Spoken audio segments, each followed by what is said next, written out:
Hi everyone, welcome back to a new reading vlog.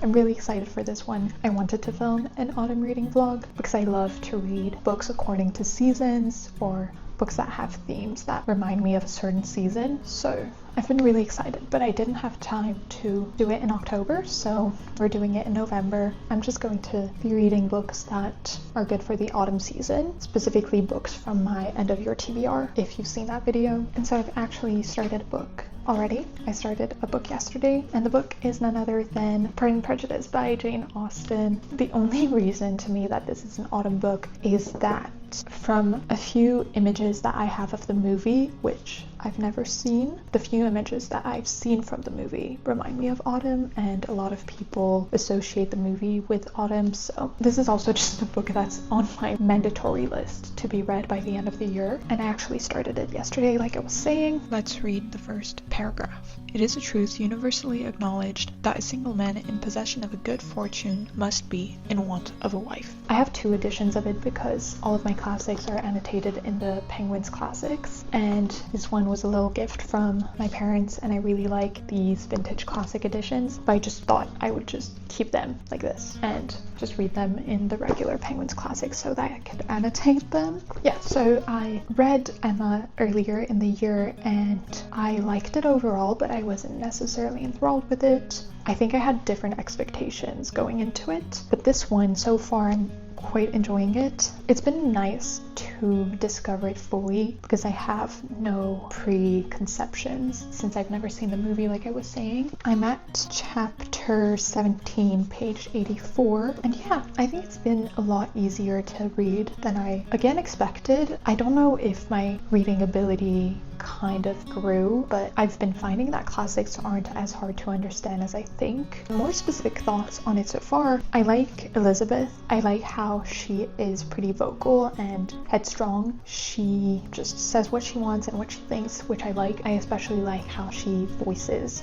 her opinions to Mr. Darcy, who is a very interesting character, and I think to an extent I can relate to him because he just does not want to admit that he basically really likes her, which I think is pretty funny. It's been funnier than I thought it would be as well, but I also just like their miscommunication. And if there's a specific trope that I really like, it's when the main male character is really into the girl, and it's the case with this one, and he's just like really fascinated with her and keeps looking at her, keeps thinking of her, but he does not show it, and I find that really fun. Yeah, I really like Elizabeth because her first impression of Mr. Darcy is that he's not a good person and that he doesn't like her, and she just doesn't let him walk over her or doesn't really accept his flaws. She really calls him out, is what I'm trying to say. And there's a scene that I distinctly remember where someone is trying to make them dance, and Mr. Darcy is fine with it because he kind of likes her, and she's like, no, I won't do it. And I really liked that. I guess because of how women were treated back then, it's just refreshing to see that. Yes, I'm gonna get back into it, really enjoying it so far. But yeah, welcome to the reading vlog.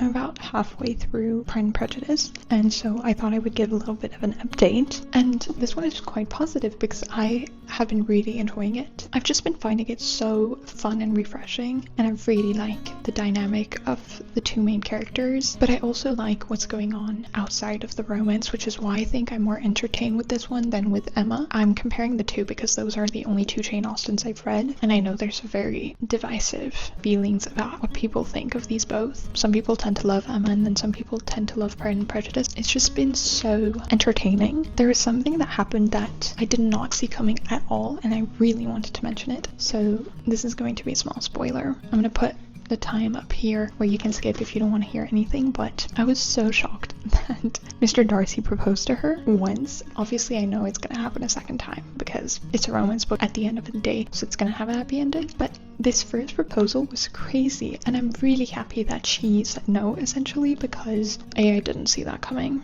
that he would propose, but B, because she is unhappy about his behavior. And I like that she doesn't settle just because he's rich. I do, however, think that what she said was a little bit rude, and then when we found out from his point of view, the letter, what was actually going on, I was not terribly surprised because he couldn't have been a bad person, but it was really enjoyable to see Elizabeth kind of rethink her opinion on Darcy. But yeah, overall really enjoying it, really excited to continue and finish it, and I'm so excited for the movie. So yeah.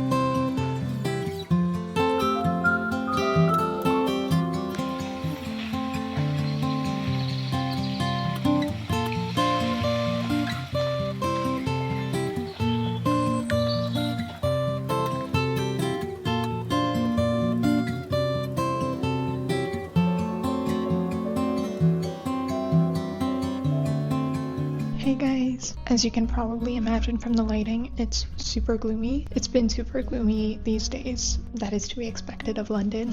Anyway, I finished Pride and Prejudice last night and I really enjoyed it overall. I ended up watching the movie as well, which I also found really great. I didn't expect it to be such a faithful adaptation, but basically all of the important things in the book were in the movie, which I was really pleasantly surprised by. Yeah, and overall the movie was amazing. I loved it. The yearning was insane, and that's something that I have to say in general is the yearning in this book was better than I expected. When I read Emma by Jane Austen, I had the impression that it would be more focused on the romance, and then it wasn't. But I think Pride and Prejudice is truly focused on Mr. Darcy and Elizabeth, at least in my opinion. And there was also a lot of stuff going on with the side characters, for example, which I found enjoyable to follow as well, and I was following all those storylines with a lot of interest. I really enjoyed Elizabeth's personality and that she was outspoken and calling Mr. Darcy out on his behavior. And little spoiler ahead, I also enjoyed that when she does, Mr. Darcy changes his entire personality or the way that he acts with people to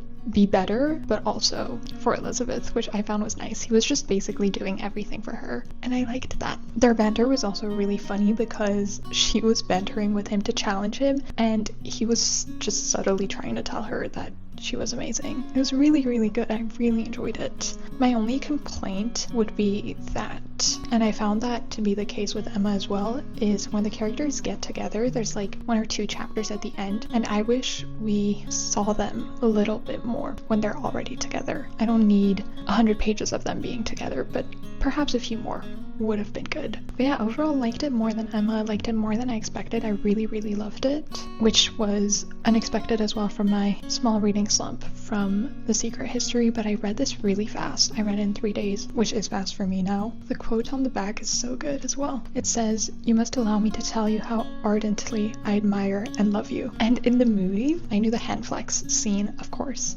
iconic scene, but a scene that I personally loved that I didn't know was in the movie was when he goes, I love you. That was so good. I want to rewatch the movie already. So yeah, really enjoyed this one. Highly recommend if you haven't read it. It's also pretty easy to understand, which was really nice as well. And now on to my next read. I'm trying to pick books that are my end of the year TBR, and I think I might be in the mood for Rebecca by Daphne du Maurier.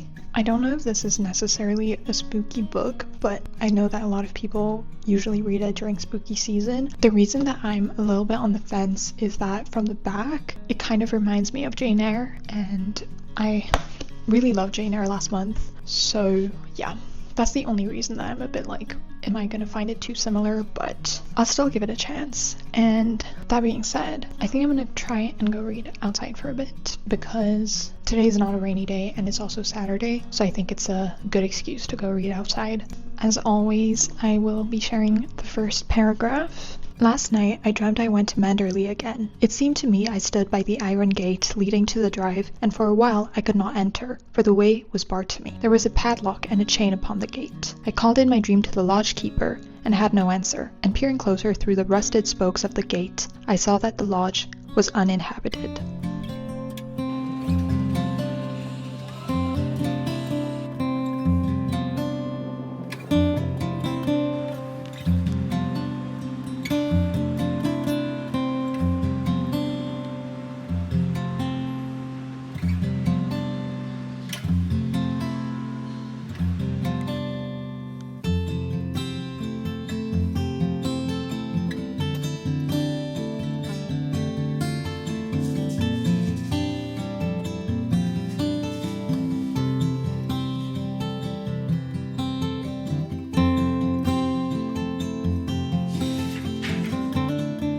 Hi guys, just to give you an update, I'm on chapter 9 of Rebecca, which is page 99. So first of all, for those who don't know what it's about, we are following an unnamed narrator who, in the early parts of the story, decides to marry an older man whose late wife, Rebecca, has passed away a year before. And so they move into his mansion called Manderley. And unfortunately for our main character, Rebecca kind of haunts the place. It's not necessarily ghost stories, it's more that her presence is really felt in Manderley, and it really impacts our main character. I am really still early in their move back to Manderley after they got married, so I don't really have much to say on Manderley as a place, but in general, I find Daphne du Maurier's writing really good and very descriptive, especially in regards to nature, which is something that I personally enjoy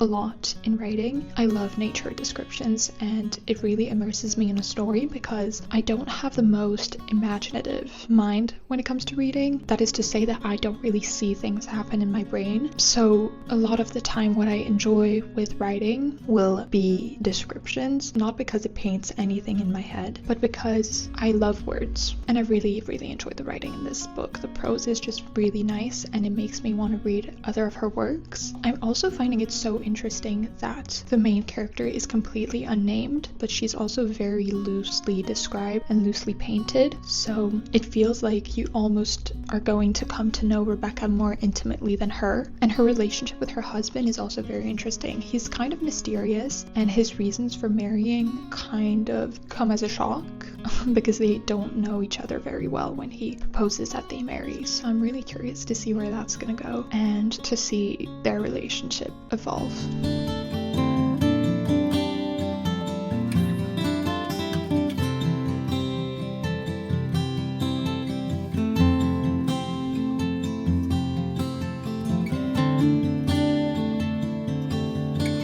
Hey guys, I'm now at chapter 21, which is page 319, and although I was finding it a bit slow, it has picked up a bit over the few past chapters. I think I've been just more invested yet again. That does not take away from the fact that I do find it a bit slow overall, but I do understand that it's really to linger on the overall slow descent into madness, but not really despair of the main character as she grapples with the aftermath of moving to a place where her husband's past lover died in like the middle, but it has picked up again. The last few chapters have been really good, and so much has been going on again, which is really nice because I was finding myself to be a bit bored, but it actually got really interesting again, and I am really liking where it's going, and I don't really know how it's gonna end. It's really interesting how much Rebecca still has a presence in this book. I would venture to say she might be the main character of the book, even though it's not narrated under her point of view. She's in every single chapter and she's the focus of the chapters.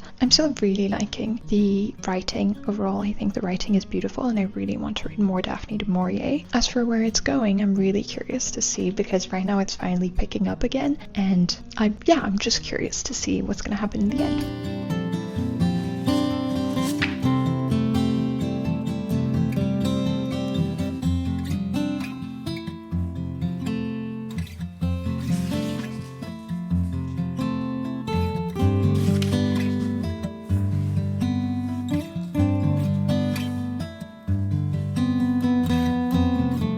First of all, I'm sorry that I keep filming at night, but I have some excuses. And first, it's that even when I don't, it's been so gloomy that it looks like it's dark anyway. And then second is just that it gets dark so early now that I don't have much more options to film, and I tend to be quite busy during the day anyway. So sorry that I keep doing this at night. I'm gonna try and be better and film during the day. Apologies for that. But I finished Rebecca last night and I ended up really liking the ending, and from where I last spoke to you till the end, I really enjoyed it. I thought it was picking back up and I was really hyped with the ending and like curious and reading a lot faster because I was really interested in the plot again. It did lose me in the middle at some point, but I got back into it and I really liked the ending. Like I was saying, it does feel almost incomplete, but it's not something that I dislike about this book. I think it finished how it should. I could have used a few more chapters and I wouldn't have been angry at that. So yeah,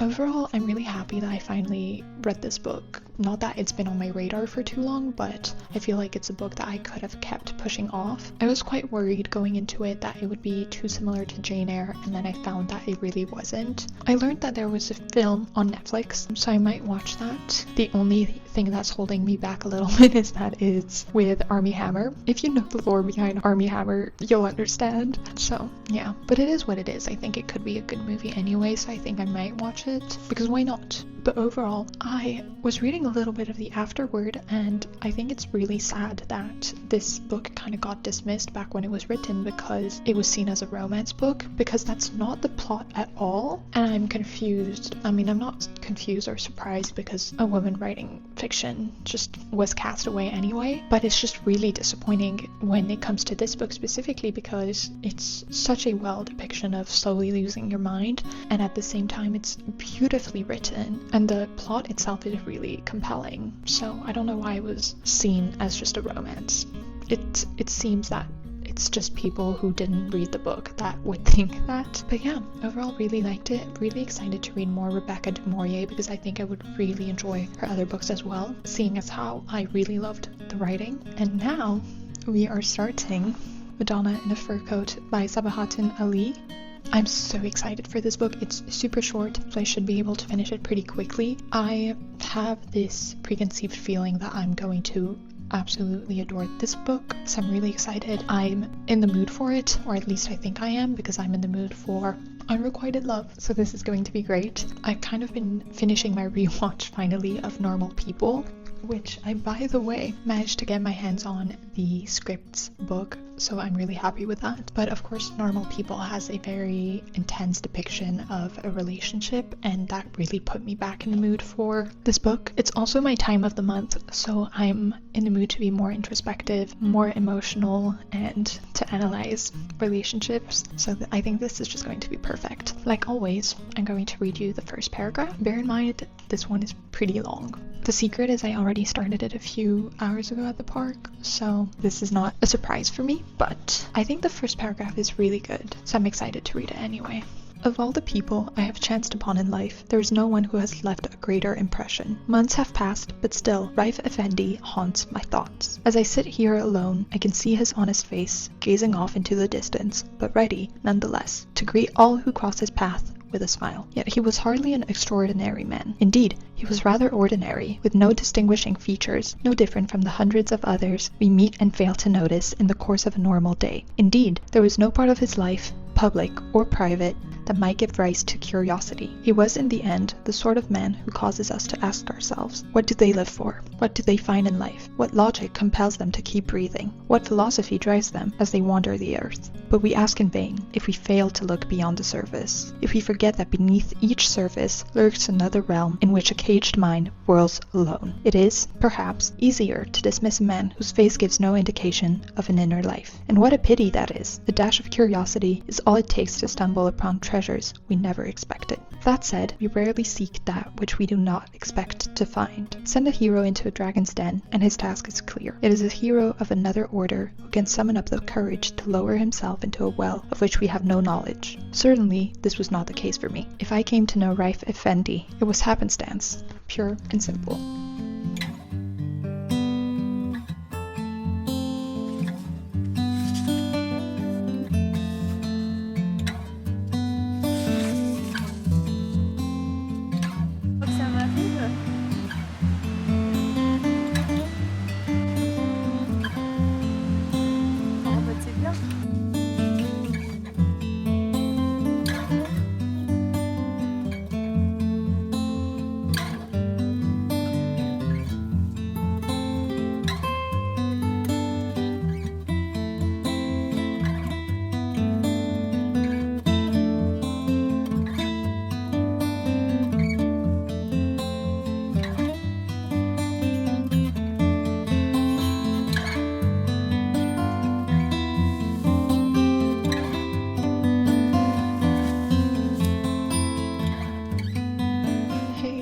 As you can maybe see from the lighting, it's finally not really gloomy.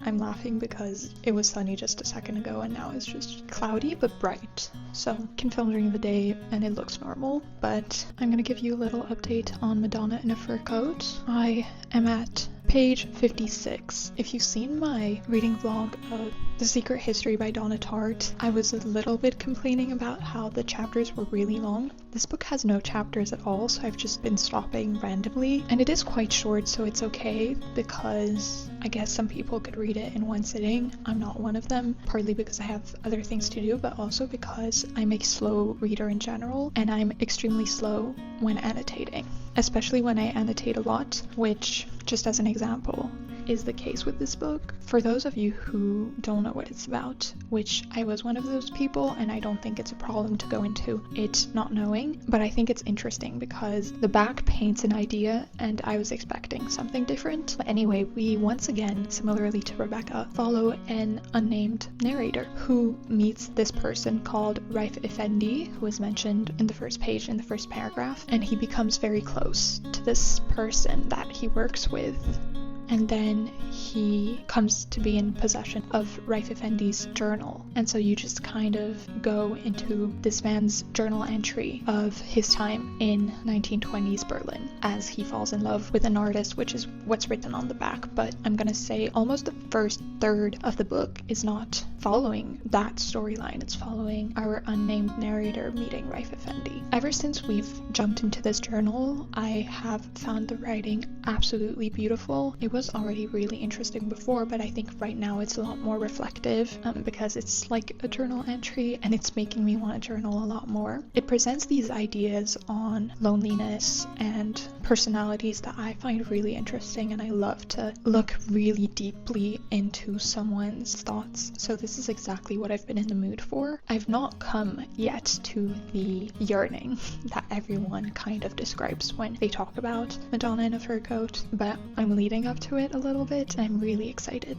to see that. Overall, I'm really enjoying it so far. I don't think that's going to change because my enjoyment on books rarely dwindles unless something crazy happens. This one being pretty short, I doubt that's going to be the case. So far, so good is what I'm trying to say. I'm really enjoying it. I'm excited to update as I go along. I'm going to read a bit more today because I don't have class. I have class tomorrow. That's my initial thoughts and updates on Madonna in a Fur Coat.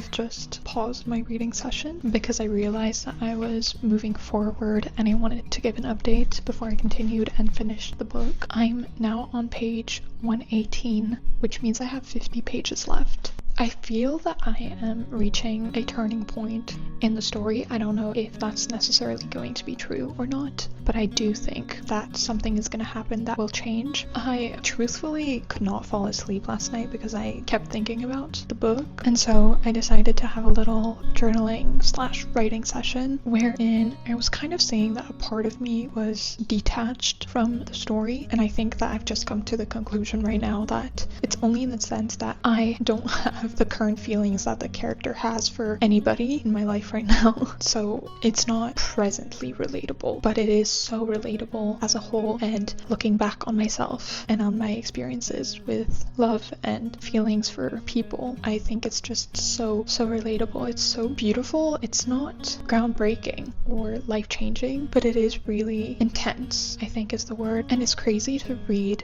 things that I've thought and even things that I've written before worded completely differently, but it's crazy to read them coming, from a different perspective or worded differently. It just really reminds you that you're not alone in feeling whatever you feel. That being said, I also don't think I've ever annotated a book as much as I have Madonna in a Fur Coat. I'm gonna give some examples of that. I remember this distinctly because it's where I stopped last night, and it's coincidentally halfway through.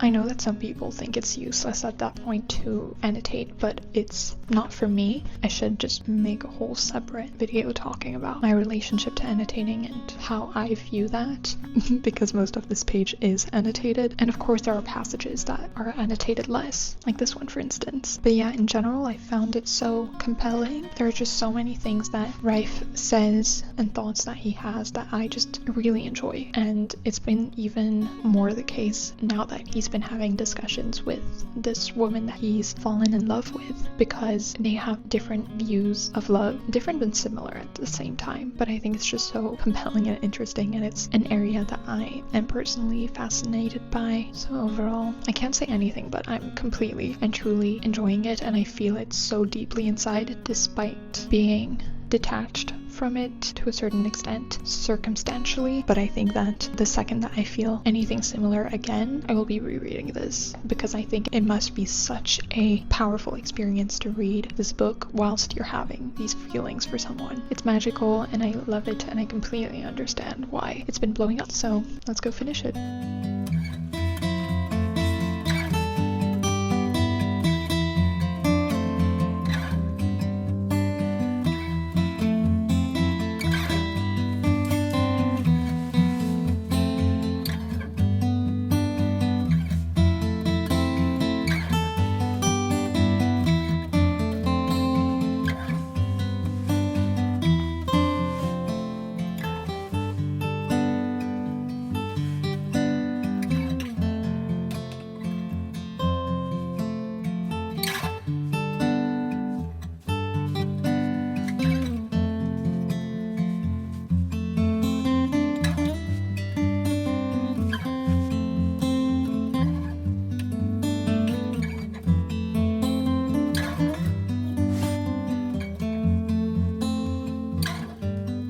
Hey guys, so I ended up finishing Madonna in a Fur Coat a few days ago now, almost a week ago I think. I've completely lost sense of time because my family was visiting, and so that's also why the video wasn't up last week. But I ended up really loving it, and the end made me cry, and I hadn't cried when reading a book in a while, which is something that I personally enjoy. I love books that get my emotions out of me, especially sadness, because I think it goes to show how attached I am to the story. I think this is a book that I'm going to reread again, and despite the writing not being the most lyrical in my opinion, I think it was just so effective and beautifully written in terms of how it tackles the story itself. It had so much sadness to it, and yet the end was kind of hopeful. I just think it was a very powerful book, and I really loved it. I feel like I've been reading so many good books lately, and I'm really happy about it.